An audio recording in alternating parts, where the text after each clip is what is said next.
Good afternoon, everybody. My name is Dr. Dave Myers. I'm the Director of Behavioral Health Services here at Bryan Medical Center. And I've been here at the Medical Center for the past 25 years, and it's my privilege to be your host today for our Lunch and Learn with Hayden Hurst, NFL tight end with the Atlanta Falcons. And I'm very pleased to welcome Hayden, and we're very blessed to have him here today to share his story. He's been a role model for many people and for many of us over the past several years, and we're very excited to have him here today to share his story and share insight into others and to help others who are struggling with addiction and mental health issues. But before I get into introducing Hayden and sharing questions with Hayden and getting into Hayden's story, I do want to thank our sponsors. I want to thank Mapes Architectural Panels and Samson Construction. But I also want to give a shout out to our friends at the Kim Foundation. I know the Kim Foundation is zooming into our program today. The Kim Foundation, we would not be able to do our program today without the Kim Foundation support. They've supported us throughout the years to be able to provide programs like this, and they are celebrating their 20th anniversary this year of providing hope, help, and healing for those with mental health and preventing suicide across Nebraska. Also, through Bryan Behavioral Health Services, you saw the banner up before the program. Bryan Behavioral Health Services, we have a whole host of services with our 24-hour day, 7-day-a-week mental health emergency room that sees over 6,500 individuals a year that come through our mental health emergency room. We have inpatient services that serve all ages, our outpatient services through the counseling center. But what we're celebrating today is through our substance use services and our independent center. We're celebrating our 50th year. 2 days ago, we had our 50th anniversary just outside the independent center on our green space. And today's program is to help us celebrate 50 years of helping those with addiction in finding the next step along their road in their journey to recovery. So what I'm going to do now is I'm going to share a little bit about Hayden, and then we're going to share a 6-minute intro video, CBS interview that aired here not too long ago just to give a little background about Hayden Hurst. Hayden Hurst was selected out of high school in the 2012 Major League Baseball draft by the Pittsburgh Pirates. Hayden struggled with pitch control in the minor leagues, eventually spiraling into depression and alcohol and drug abuse. Therapy and family support enabled Hayden to eventually pursue his passion, football. Hayden left the Pirates and baseball and walked on at the University of South Carolina in the summer of 2015. While there, he would become the all-time leader in career receptions for a tight end and grabbed the school record for the most receptions and receiving yards in a season by a tight end. He became the first sophomore in school history to become elected team captain, and in 2017 was named the first team All-SEC tight end. The Baltimore Ravens made him the first-round pick in the 2018 NFL draft, and in 2020 he was traded to the Atlanta Falcons. And in 2020 he set career highs in receptions, yards, and touchdowns. He also won the 2021 NFL Players Association's Alan Page Community Award, which is the NFL Player Association's highest honor and annually recognizes one player who demonstrates a profound dedication to positively impacting his team's city and communities across the country. An outspoken advocate for mental health awareness, Hayden establishes the Hayden Hurst Family Foundation to provide funding to programs that address mental health issues and provide mental health services to teens and adolescents. The Hayden Hurst Family Foundation is currently active in supporting services in the states that left the biggest mark on the Hurst family: Maryland, South Carolina, Florida, and Georgia.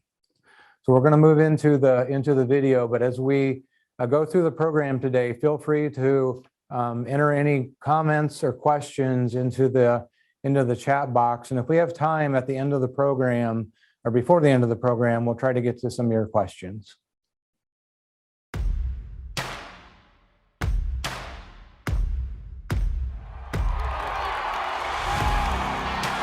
touchdown, Hayden Hurst. Meanwhile, he's going to wind up hitting Hurst here for a touchdown. Dear Hayden, get ready. This is going to be a wild 10 years. No one could have imagined the twists, turns, ups and downs, the crash, and the resurrection. Like your beloved Phoenix, life will be radiant and shining, then suddenly you'll burst into flames and nearly die.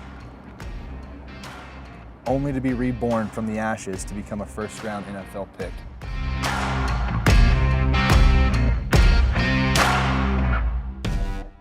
Shortly after your 14th birthday, the accolades will come. Throwing in the upper 80s as a pitcher, the local sports anchor will do a TV segment on you. But during that throwing session, you'll feel a pop, and your velocity will begin to lag. A month later, Dr. Andrews, the top orthopedic surgeon in the country, performs Tommy John surgery on you. 12 months after the surgery, you're on the mound again. And then the roller coaster takes off.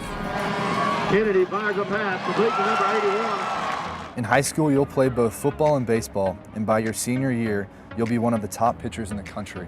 You're projected to be a late first or early second round pick in the MLB draft. But when the time comes, you'll wait 2 days to hear your name called.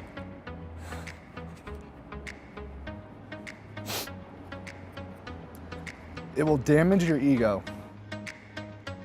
The Pittsburgh Pirates will grab you in the 17th round, and off you'll go as a 19-year-old for your first year in minor league baseball. Hard throwing right-hander Hayden Hurst. But tighten up. Life will spiral downward from here. You'll develop the yips, ruining your ability to throw with accuracy.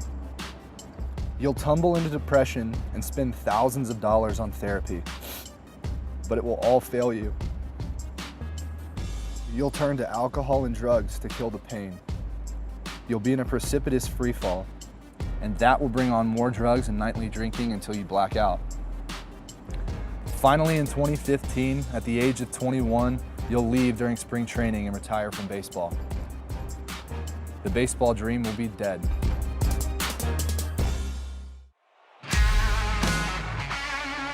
But there will be another road. You'll walk onto the University of South Carolina football team in the summer of 2015.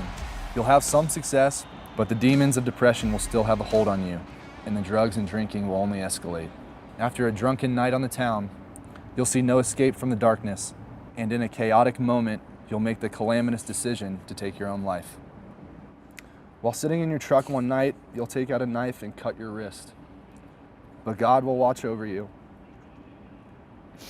And despite being almost blacked out drunk, you'll miraculously call a friend who happens to be in nursing school. She rushes over to stop the bleeding and calls 911. The Phoenix has exploded into flames and is now in ashes.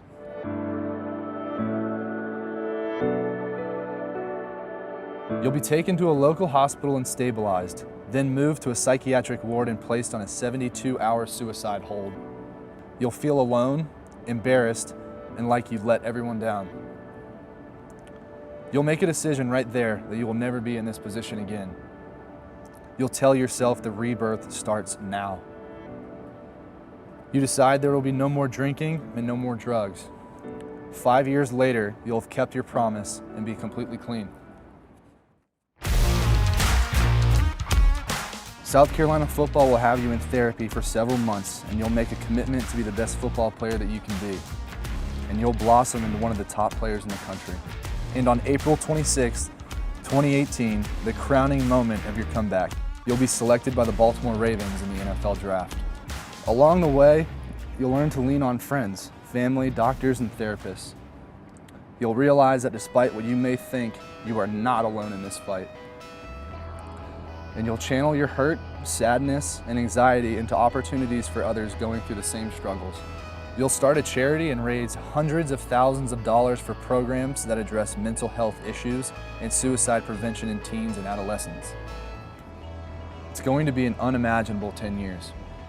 There will be colossal highs, and then a protracted, seemingly endless journey through a personal hell, followed by an unthinkable event. It's a long, tough mental fight. Be ready. Because everyone knows in the end, the Phoenix rises gloriously from the ashes.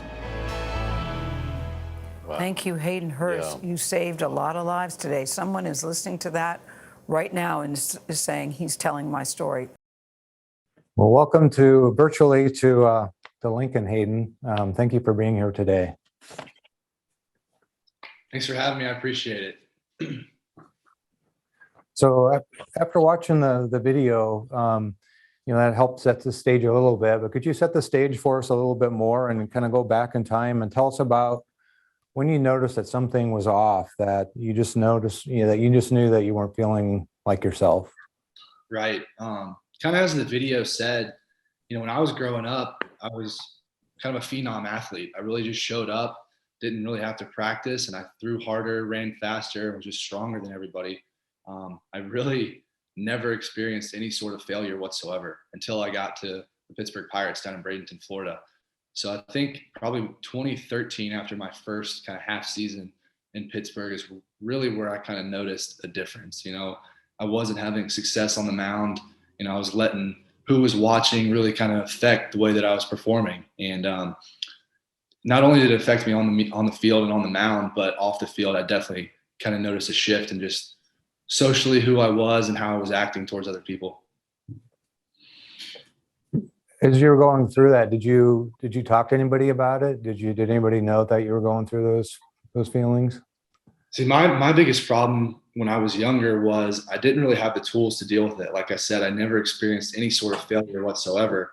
So for me, I always kind of envisioned myself as my family's golden ticket, if you will. I was going to make all the money, pay off all the debts, and everybody was counting on me. So when things kind of started going wrong, I didn't know what to do, who to talk to, or which way was even up. So I did a really bad job internalizing everything. And I think that's kind of why I ended up spiraling the way that I did. And unfortunately, caused me to attempt suicide in 2016. When did the substance use start? When did you start turning to substances to cope? So that all started when I was in professional baseball, probably from 2013 up until 2016. Anything that I could really get my hands on to kind of mask those feelings of embarrassment and disappointment that I had created, that not necessarily my family was thinking, but I just kind of over analyzing things and putting it in my head that, I was this big failure because I wasn't able to perform on a sports field. Yeah. Okay. How has your family been a support, through this process? I know they've been a support, but talk a little bit about your family. Oh my goodness. We call ourselves the core four. It's my mom, my dad, and my sister Kylie. And they've been my rock ever since I can remember. When I first started going through all this stuff in 2013 and up until now, they're always a phone call away. I can always count on them in any sort of situation. When anything comes up, I can call them, text them. We're in constant communication. I would not be where I'm at today if it wasn't for those three. I just absolutely love them. And like I said, I know at the drop of a hat, they'll travel to wherever to be with me and to make sure that I'm okay. Yeah. So the video talked about, the suicide attempt, and then you received services. Had you received any type of substance use or mental health services prior to that attempt? Unfortunately, no. Like I said, I did a very poor job of just internalizing everything and kind of putting everything on myself when, I really should have been reaching out and talking and just asking for help, because it took a toll on me socially, obviously on the field as well. I wasn't able to perform, but it really started changing who I was off the field. And that's really when I noticed a difference. And unfortunately, it took a suicide attempt to kind of, I call it my coming to Jesus moment, to realize, hey, you got to make a life change, or else I'm figured I wasn't going to be around much longer. So it took that attempt, unfortunately, but I always tell people it's the best and the worst thing that ever happened to me, because it wouldn't have made me the person that I am today if I hadn't gone through it. Yeah. So would you say that was the turning point, commitment to yourself? Or what was the turning point? Yeah. For me, it was the suicide attempt. And the next morning, I woke up handcuffed to a gurney in a hospital room with no shirt on, the jeans from the night before covered in my own blood. And I just kind of sat there and just looked at myself. And I remember saying to myself, what are you doing? Like, what has happened and transpired for us to get to this point? And I kind of made myself a promise in that hospital room. I was like, we're not going to do this anymore, man. Like we've got to make a change. We've got to do a 180 or else you're not going to be here very much longer. Yeah. Yeah. So as far as treatment, can you tell us a little bit about what that all entailed, or what that, how that has helped you through your journey? Absolutely. So after I spent 3 days in the psychiatric ward in Columbia, the football program kind of set me up with a counselor, and I was meeting with him about 3 times a week. And that was huge for me. I'm not really much of an emotional talker. I don't like talking about my feelings and stuff like that. So one of the biggest things that kind of helped me during that time was, not only was I sitting in a room with this doctor, talking a little bit here and there. It took a little bit for me to get going with him, but journaling has always kind of been my thing. To each their own. There's different methods of how to attack depression and substance abuse. But for me, that created kind of a judgment-free space and judgment-free zone for me. I was able to write whatever popped into my head, put it on paper, get those toxic thoughts out. I still do to this day. When I feel necessary, I need to get some stuff out. I'll kind of jot some stuff down. But that really was what saved me. Because I didn't necessarily like being in a room with somebody and talking who I didn't know. And again, there's different ways to do this thing. For me, that's journaling was my answer. Okay. So if there's, I know we have a lot of folks, around all over listening in today, and, listening to your story today. And, what would be your message to somebody who, is struggling with addiction, or struggling with depression, and, looking for, taking that next step to feeling better and finding the right, you said finding the right tool, and journaling is the right tool for you. Right. What would be some advice you could give them? For me, not to sound too cliche, but take it a day at a time. The best thing that I ever did, unfortunately, like I said, it kind of took me, with a suicide attempt, but was taking that first step and telling somebody, hey, I don't feel right. And just creating that conversation, and then just starting that conversation. That's what I do to this day. Again, I get up here and I talk and I share my story, but by no means do I consider myself an expert. It's still trial and error to this day. I'm a human, things happen, but I'm way better suited, like with the journaling, having my family to fall back on to this day. But just keep going, take everything a day at a time, and take that initial step. Because I know it's the hardest thing to do, because you feel like nobody can understand this, nobody cares, but it's really quite the contrary. There's everyone around you wants to see you be healthy and succeed, and they want to be there for you. I promise. So you mentioned family and journaling. Are there other things that have helped you in your recovery, such as, continued treatment, support groups, mentoring, spirituality, other things that have helped you? One of the biggest things for me was kind of my faith. When you were in those moments, you don't think anybody cares. You don't think anybody wants to listen. And you do kind of question it. You ask the questions, why me? Why is this happening to me? If there's a God, why is all this bad stuff happening to me? But in those darkest times, I turned to my faith. I would pray, even though things weren't great. I still do to this day. Before I leave the house every day, I try to, say a prayer, talk to God, talk to my uncle, talk to my cousin and my grandfather. It really just helps me kind of start my day off on the right foot. I'm able to talk to those guys and kind of clear my head, and it really kind of sets my day in the right direction. Yeah. Well, and I through the media, we've seen how you've been a positive role model for other NFL players and others across the league. Can you share a little bit about how? It sounds like the NFL Players Association, how they recognized you, and congratulations on that. It's well deserved, and just the culture, and I know that you've reached out and they've shown that on TV of how you've been very supportive of others who have been struggling or have struggled. And you want to talk a little bit about that? Yeah, absolutely. The NFL is such a tight-knit fraternity. I think all these guys just want to support each other because we all come from different backgrounds with different experiences.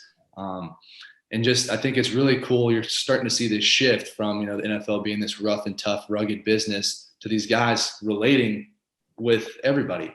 I think in some way, shape, or form, mental health and depression, substance abuse hits everybody's family. To what extent it varies family to family, but I truly think that it affects everybody in some sort of way. So when you see these guys with these platforms coming out like Dak Prescott, the Dallas Cowboys quarterback, saying, hey, I experienced loss. This is how it affected me. To come out and talk about it when you're already scrutinized as an NFL player, I think is extremely brave. Solomon Thomas also came out, Darius Leonard. I was on a panel with the Indianapolis Colts with those guys kind of talking through mental health. And I think the Indianapolis Colts actually, they adopted mental health this year kind of as their team initiative. And I think when you see organizations and players kind of take a stance and be like, hey, this is our cause, we're going to get behind it and bring light to this conversation, I think is just incredible. And it's just going to help people behind the scenes come out and be like, oh, wow, if Hayden Hurst, Darius Leonard, Dak Prescott can talk about their mental health, why can't I? Yeah, absolutely. Absolutely. So you mentioned earlier you didn't know how to handle failure as a young athlete. Any recommendations on how to address this with today's youth? I think, just kind of, if I could give myself advice when I was going through it, again, not to sound too cliche, but you really just have to take it a day at a time. Sports are tough. Life is tough. Things are going to happen. You're going to have your traumas and issues that are going to come up. But if you can just stay centered, stay focused, and take everything kind of just one step at a time, don't get too far ahead. Don't look too far in the past. Just kind of continue grinding and stacking days. That's kind of what I call it. You want to stack one day after another, and you want to see how many you can stack in a row. And I think if you can just kind of keep your focus small and not worry about all this crazy stuff, what if this, what if that, just keep yourself focused on a path, and it'll take care of itself. Yeah. Okay. Tell us a little bit about your foundation, the Hayden Hurst Foundation, and some of the different projects that you have going on. And sounds like it's covering a lot of different areas and doing a lot of great things. Right. Yeah. So it's the Hayden Hurst Family Foundation, and we started that in 2018 when I was drafted by the Ravens. I looked at my mom and my dad and I said, hey, you guys are going to retire. We're going to start this foundation. Because unfortunately, it kind of hits home with the Hurst family, not only with my personal experiences with depression and substance abuse, but my dad's brother, my uncle, took his life when I was younger. And then my cousin, my uncle's son, also, I think it was 3 years later, took his life. So it's a topic, unfortunately, that's near and dear to the Hurst family's hearts. But any community that we've been involved in that kind of hits home with us, we're trying to affect in a positive way, whether it's in Columbia, South Carolina, here in Atlanta, Jacksonville, or in Baltimore. Wherever I've kind of had my roots placed for a little while, we're trying to change those communities and give back, just because they've done wonderful things for me and my family. The biggest thing that we're kind of pushing right now is social and emotional wellness training. It's a curriculum that we're putting into these school districts in Jacksonville, Columbia, and in Atlanta. And it really is just a way to help tool these kids for when traumas happen later in life. It's a 15-minute program in schools. It's a little workbook that they can go through, but essentially it just gives these kids tools so they're not unprepared for when things happen further down the line. Yeah, that's great. It's wonderful. We had a question that came in that I wanted to address. Somebody wanted to know, in terms of your treatment and recovery, did you utilize any 12-step programs for your recovery? I did not. I never actually went in for substance abuse treatment. It was more of just, they set me up with he was a therapist at the school. He was associated with the sports program. He was kind of our sports psychiatrist. And again, I'm sure there's so many different ways to do this. Again, I'm not an expert. I can just say what worked for me. And it took me a little bit to get out of my shell and talk about my feelings about, what led up to this attempt, what happened, why are you reaching for the bottle, why are you reaching for pills? And it took me a few weeks to kind of get comfortable talking with this doctor, but we were able to break through a little bit. And then we finally discovered that journaling and writing was going to help in my recovery. That was what worked for me. That's how my brain is wired. It just gave me an ability to kind of write things out, not necessarily have to talk about it all the time, but just judgment-free zone, write whatever popped in my head, whatever toxic thoughts were in there, put them on paper, get them out, and just get them out of my head. Yeah. In terms of coping strategies, what are, you've already mentioned some of these, but just you should take things one day at a time and, day to day, but what are just some things that you do on a day-to-day basis if you're, just feeling down and you're, starting, kind of seeing things kind of spiraling down a little bit? How do you pull yourself back up? Yeah, that's not to oversimplify it, but I like to unplug, like I leave work at work, the football stuff still has its stressors to this day. Again, I don't have it all figured out. It's still trial and error. It brings new things every single day, every single week, but I know my support system at home. I can always call mom, dad, or my sister. They're going to answer within 2 rings, and they're going to be there for me to talk through any sort of issue that I have come up. I've got 2 border collies. I call them like my therapy dogs. They're actually sitting right here at the door waiting to come in and jump on my lap. But I just like to be simple. I like to unplug. Like, yes, I do play football, and I'm an NFL player, but I'm also Hayden Hurst, a person too. And when I feel those getting cloudy, I like to unplug and just be like a normal person, come home, be outside with my dogs, with my family, any way that I can just feel like a normal person, I guess. Yeah. What is a typical week like for you? For somebody who doesn't know the NFL, you mentioned that it is your job, right? But what is a typical week for you, and then how do you take care of yourself? Yeah, so life in the NFL is busy. I think a lot of people think we just show up to whatever stadium we're playing at on Sundays and just boom, go play. But it's a grind in season. You're here for 18, 19 weeks, and if you make the playoffs, it could be even longer than that. But Monday's normally like your film day. You'll watch game film from the previous game. Tuesdays are our off days, and then Wednesday, Thursday, Friday are kind of like your heavy workload days. With you probably are in the facility by 7:30. And you're leaving by about 6. You got practice in there, you got lifting, film review, stuff like that. And then Saturday is normally a walkthrough travel day, and then of course games on Sunday. But yeah, I know, I'm sure a lot of people think, oh man, these guys just show up at these stadiums and go play and run fast, but there's a lot behind the scenes that goes on. It's a grind for about 20 weeks. Yeah. Okay.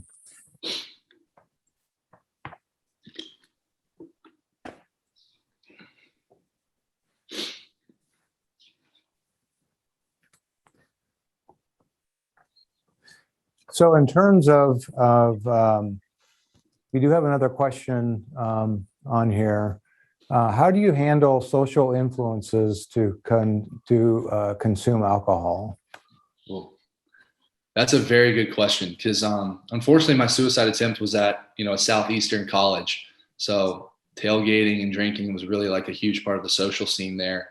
And it really, I would say the first year and a half was tough, just because any sort of event was like, hey, let's go to this bar, let's go to this club, let's go here and drink. And it was like, you really find out who your friends are and who's going to be in your close circle in those instances when you're going through stuff. And I think that really helped me create my tight-knit circle and eliminate the people who were going to add stressors to my life. And then it was really the best thing that could have happened, because again, you kind of delete that excess baggage, if you will, and you create this inner circle of people who support you and love you and could care less if you drink or don't drink. They just want to be around you and they want to love on you. So some of my lifelong friends, came out of South Carolina on the football team. They understood my situation, what I had gone through, and they really could care less if I drank or didn't drink. It was a process though. I think it really helped me fall in love with myself, because you kind of peel yourself back to, nothing. You're almost like reinventing yourself after a suicide attempt or anything like that, because the social scene and drinking and drugs was kind of my life up until 23, 24 years old. So I almost had to reinvent myself and fall back in love with myself. But again, some of the hardest stuff that I've ever been through, I wouldn't wish it upon anybody, but it really helped me love Hayden Hurst and reinvent myself and create the person that I wanted to be today. Yeah, absolutely. We do have a question that kind of falls back to when you were talking about your foundation. An individual says that, they're a Native American and they're wondering yet the foundation is culturally sensitive to addressing depression with the cultural differences in mind. The Native American population is about 20% higher than any other population. Absolutely. Any interview that I ever give, I always say this quote, and I hope it doesn't get redundant, but depression, anxiety, it doesn't discriminate. It doesn't care who you are. It doesn't care the color of your skin. It doesn't care your gender, whatever you may go by.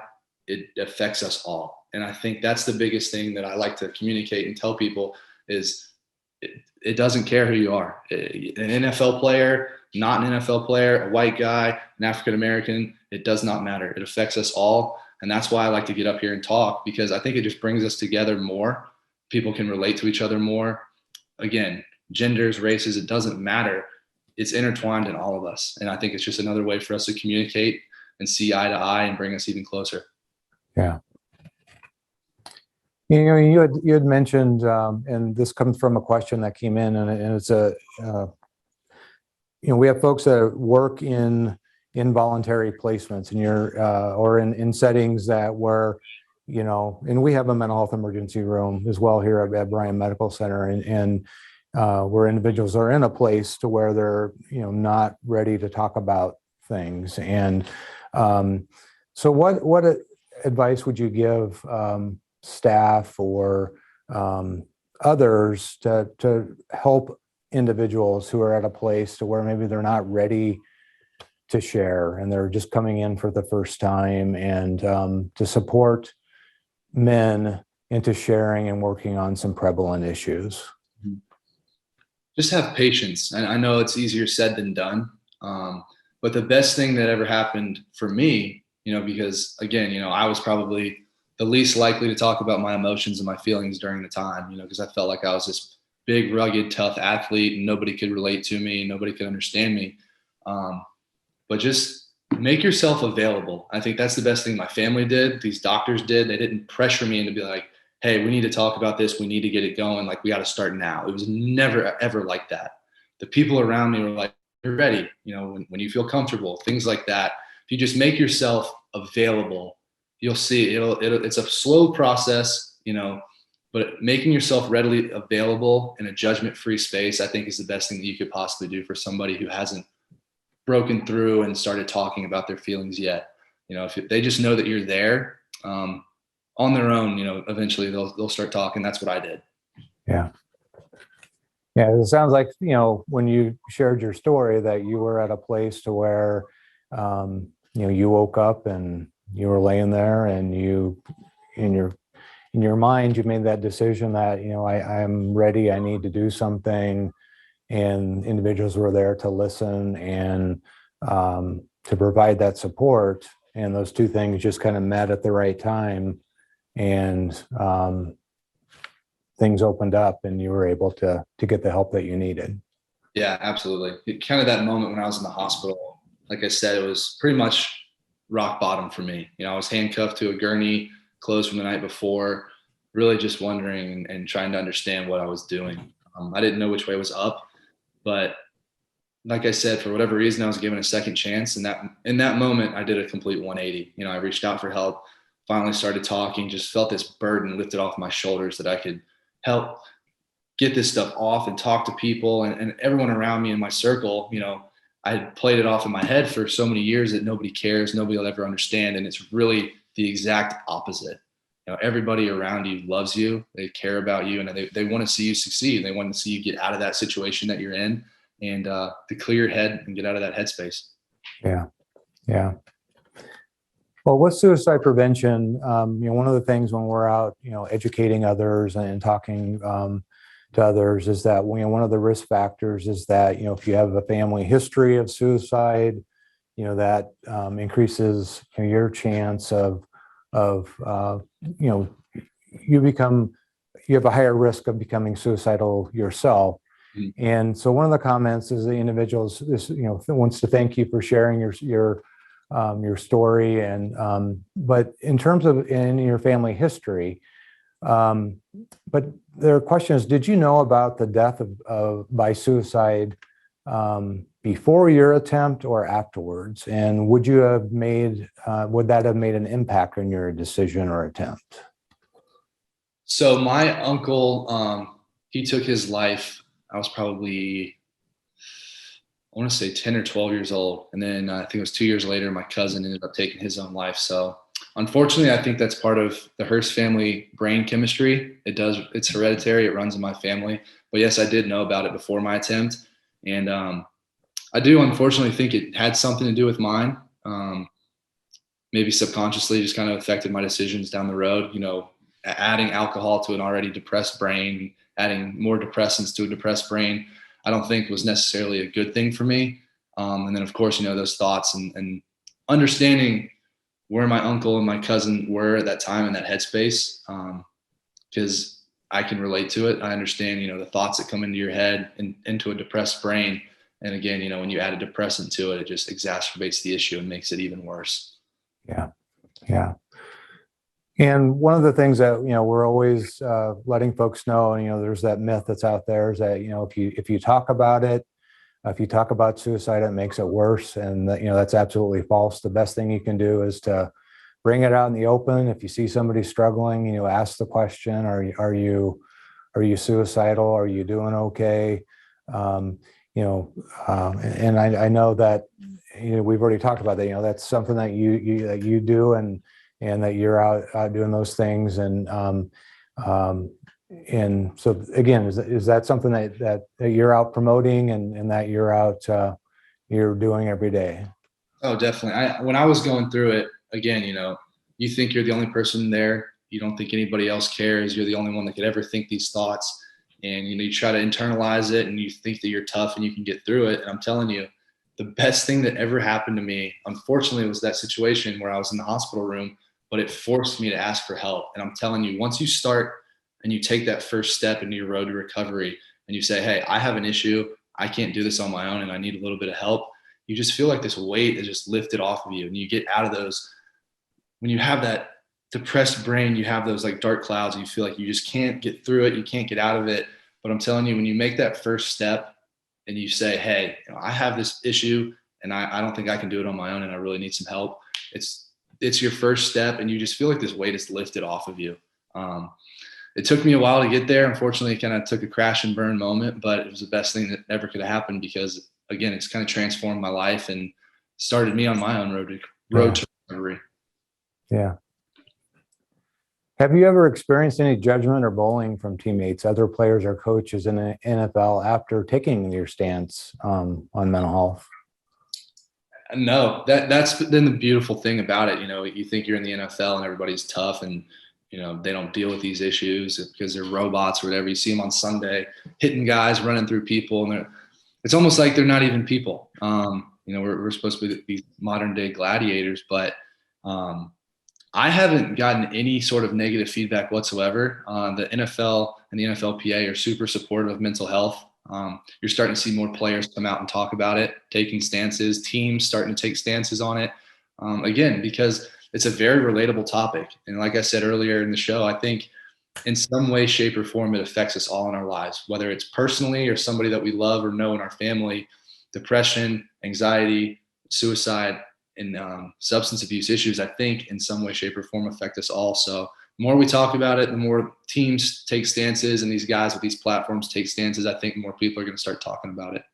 Yeah, absolutely. So when you were back in college, you mentioned, when you made that decision and started focusing on the friends that were, positive in your life and so forth. How were you able to cut those people out of your life that you felt were not good for your recovery? And were you worried about any backlash or pressure from them during that time? It honestly was pretty easy, because all these friends really cared about was like, hey, meet me at this bar, meet me here, let's do this, let's drink. And they really just kind of weed themselves out.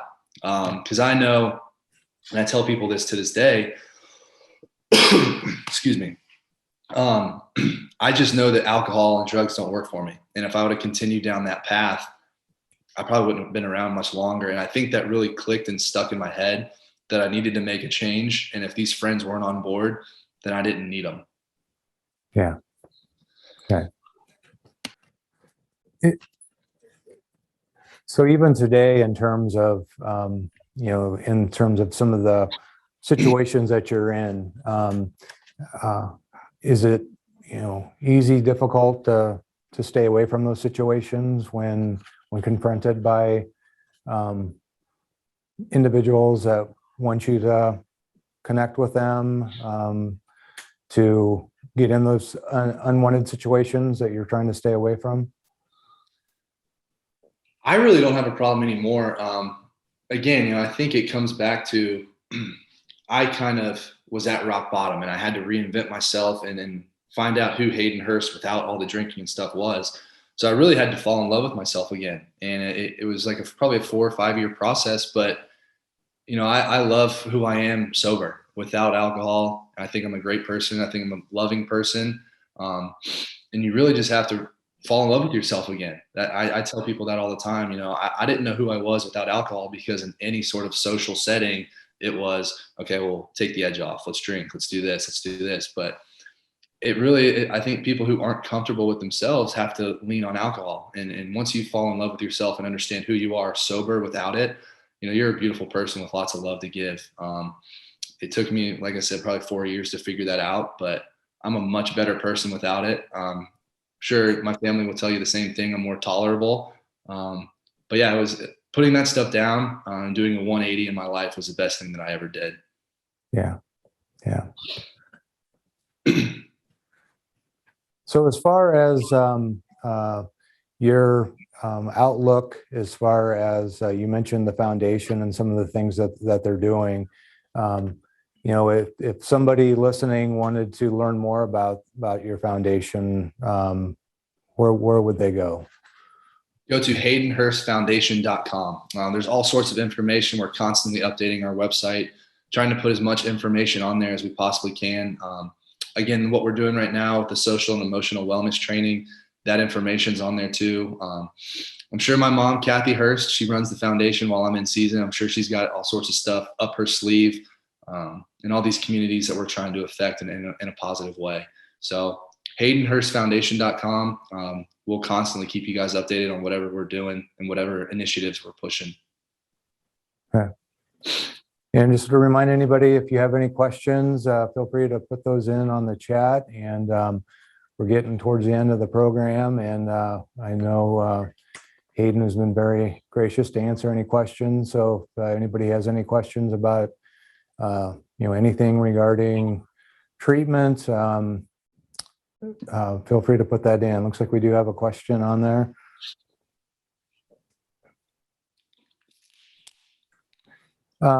Did you work with a therapist while you were learning how to love yourself again? I did. So I got Baker acted in Columbia. I was there on a 72-hour hold. And once they released me back, I guess, to the South Carolina football program, they set me up with our sports psychologist. And I think it was mandatory 3 days a week that I would meet with him. Our first couple sessions, I guess, weren't exactly a breakthrough because I'm pretty guarded in that sense. And it took me a little while to feel comfortable with him, that he'd understand me as a person, understand what the heck I was going through. And, I would say it probably took about 2 or 3 weeks for me to finally break through and tell him the root causes of why I attempted, why I was drinking. And then we've kind of just formed our own plan of action, if you will. And a lot of it involved journaling. I'd still talk to him here and there, just to get it off my chest. But most of it was writing. That really is kind of what helped me and was very therapeutic for me. Okay. In terms of advice for families who are in their early process of supporting their loved one, any advice for families who maybe are in a situation such as that maybe you were in, and that they're in the early stages? What advice would you give that family? Just don't be pushy. They'll come to you. And again, like I said earlier in the show, the best thing that my family and my support system around me did was just let me know on a daily basis that they're there and they're available. It wasn't like, hey, you've got to talk to me, you've got to do this, or like, we're not going to be able to figure this out. There was never any pressure. And I think when someone's going through it, that's the last thing that they need. They don't need any more pressure on them to feel like they have to do this or they have to do it in this time frame. make yourself available. Just let them know that you love them, you're present, and whenever they feel like they need to talk or they can talk about anything, you're there to help them talk through a situation. Okay. In terms of dealing with failure, and we talked a little about failure earlier. What would you say to a young person when trying to teach them how to deal with failure? Mm-hmm. My biggest thing is I try to put things into perspective. You're never going to be perfect in anything you do. You can always strive for perfection, but you'll never obtain it. I think we're all human. We're all capable of making mistakes and things like that. And it's really just, it's a trial and error with stuff. You got to try to figure out what works for you. Life is hard. I think it affects us all in different ways. Some people experience more traumas than others.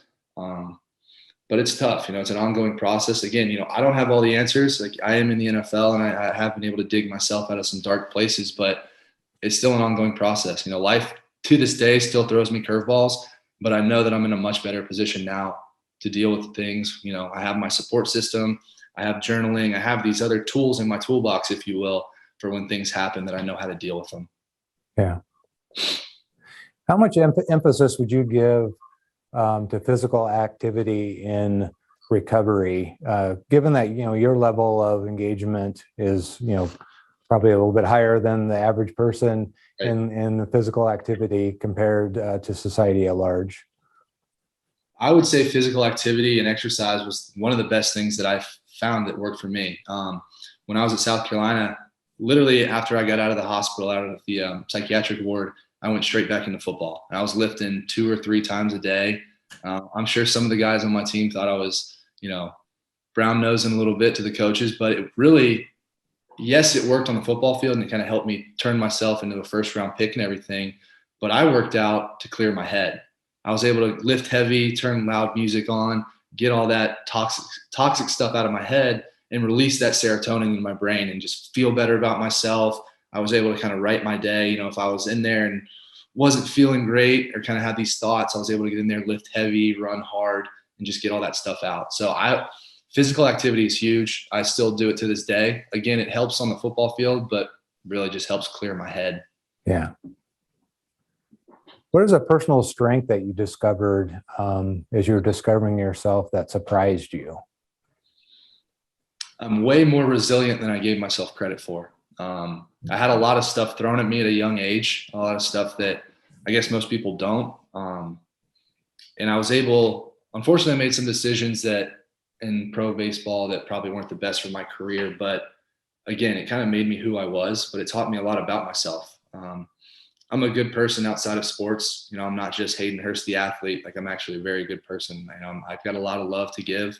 And it taught me that I was a fighter. When all these curveballs that life kind of threw at me and kind of beat me down, I was able to dig myself out of a pretty dark hole and almost reinvent myself and create a new life.